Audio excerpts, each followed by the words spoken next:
Good morning student. आज हम lesson number 10 respiration in organisms है उसके बारे में देखेंगे। यहाँ पे देखो, breathing is a part of respiration, let us learn about respiration. यानी ये जो ब्रीथिंग है, जो हम श्वास लेते हैं, वो रेस्पिरेशन का एक पार्ट ही है। Let us learn about respiration. तो चलो आज हम रेस्पिरेशन के बारे में लर्न करते हैं। Therefore, all living organisms respire to get energy from food. During breathing, we breathe in air. You know that air contains oxygen. यानी all living organism यानी सभी organisms, सभी सजीव जो है वो फूड में से एनर्जी है वो रिस्पायर लेने के लिए मिलती है। During breathing we breathe in air. You know that air contains oxygen से। यानी ये जो ब्रीथिंग है, ये जो एयर में हम ब्रीथ करते हैं तो उसका कंटेंस है, एयर का कंटेंस है वो कौन सा है? वो ऑक्सीजन कंटेंस है। The process of breakdown of food in the cell with the release of energy is called cellular respiration।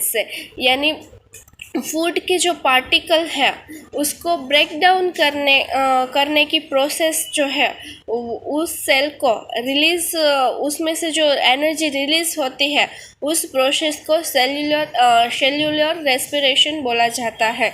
यानी जो फूड के पार्टिकल है उसको ब्रेक डाउन होता है और सेल में से एनर्जी है वो रिलीज़ होती है, तो उस प्रोसेस को सेल्यूलर रेस्पिरेशन बोला जाता है। Now you know that you can not survive for long without breathing. हमें पता है कि हम लॉन्ग टाइम तक ब्रीथिंग करे बिना नहीं रह सकते। Breathing means taking in air rich in oxygen and giving out air rich in carbon dioxide with the help of respiratory organs। breathing क्या है? तो यानी breathing means taking in air rich in oxygen। यानी breathing जो है वो air में से ऑक्सीजन लेना, and giving out air rich in carbon dioxide। यानी एयर में से ऑक्सीजन लेना एंड कार्बन डाइऑक्साइड है वो बाहर निकालना with the help of respiratory organs. Respiratory organ है उसकी हेल्प से एयर में से ऑक्सीजन है वो लेना और कार्बन डाइऑक्साइड जो है वो बाहर निकालना, उस प्रोसेस को ब्रीथिंग बोला जाता है। The taking in of air rich in oxygen into the body is called inhalation, and giving out of air rich in carbon dioxide is exhalation। यानी हम एयर में से ऑक्सीजन युक्त बाहर से ऑक्सीजन युक्त एयर लेते हैं, हमारी बॉडी में ऑक्सीजन युक्त एयर जो आती है तो उस प्रोसेस को इनहालेशन बोला जाता है। एंड कार्बन डाइऑक्साइड युक्त एयर जो है वो हम बाहर निकालते हैं तो उसको एक्सहालेशन प्रोसेस बोला जाता है। The number of time a person breathes in a minute is termed as the breathing rate। यानी 1 मिनट में जो पर्सन है वो उसके ब्रीथ कितनी टाइम ब्रीथ करता है उस प्रोसेस को ब्रीथिंग रेट बोला जाता है। यानी 1 मिनट में उसका सांस लेने का दर कितना है वो काउंट करते हैं जो हम, उसको ब्रीथिंग रेट बोला जाता है। During breathing inhalation and exhalation take place alternately.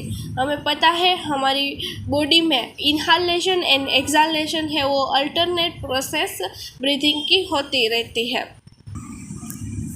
When we inhale air, it passes through our nostrils into the nasal cavity. From the nasal cavity, the air reaches our lungs through the windpipe। Lungs are present in the chest cavity। यानी हमारे जो nostrils जो है उसमें से इनहाल है, it passes through our nostrils into the nasal cavity from the nasal cavity। यानी हमारे जो नासल कैविटी में जो इनहाल एयर की जो पासिस जो होती है, ये एयर उसकी प्रोसेस होती है तो directly lungs are present in the chest cavity. यानी लंग्स जो है लंग्स में प्रेजेंट होती है एंड डायरेक्टली चेस्ट कैविटी में ये प्रोसेस होती है। Everyone was boasting that could expand it the maximum. How about doing this activity in the class with your classmate? या everyone यानी आप सबको अपने क्लासमेट के साथ क्लास में ये सब मैक्सिमम एक्सपांड जो बोस्टिंग की जो प्रोसेस है वो प्रोसेस और एक्टिविटी जो है वो अपने क्लासमेट के साथ अपने क्लास में आपको करनी है. Insects have a network of air tubes called trach for gas exchange. यानी इंसेक्ट जो होते हैं ये जो जीव जंतु होते हैं वो नेटवर्क यानी वात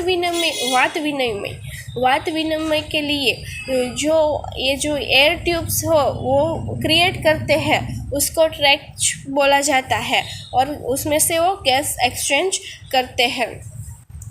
Similar carbon dioxide from the cells goes into the tracheal tubes and move out through spirals. यानी carbon dioxide from the cells go into the tracheal tubes and moves out through the spirals. उसके बाद देखो gills are projections of the skin. You may wonder how gills help in the breathing. यानी हमें पता है जो fish होती है उसको गिल्स होते हैं और वो गिल्स होते हैं उसमें से ही वो क्या होता है gills are projection of the skin यानी उसकी स्क्रीन जो है उसमें प्रोजेक्शन होते हैं गिल्स के.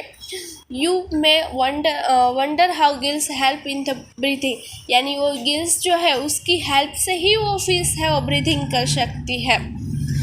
All living organisms need to respire to get the energy needed for their survival. यानी all living organism यानी ये जो अर्थ पे जितने भी ऑर्गेनिज्म है जितने भी सजीव है वो सबको रिस्पायर के लिए ब्रीदिंग की ज़रूरत होती ही है और उसको वो एनर्जी प्रोवाइड करनी ही पड़ती है. वो उस एनर्जी की उसको नीड होती ही है. यानी all living organisms need to respire to get the energy need for their survival. यानी हमारी लाइफ को कम्प्लीटली रखने के लिए हमें ब्रीदिंग प्रोसेस जो है वो कंटिन्यू होती है तभी हम अच्छे से हम रह सकते हैं.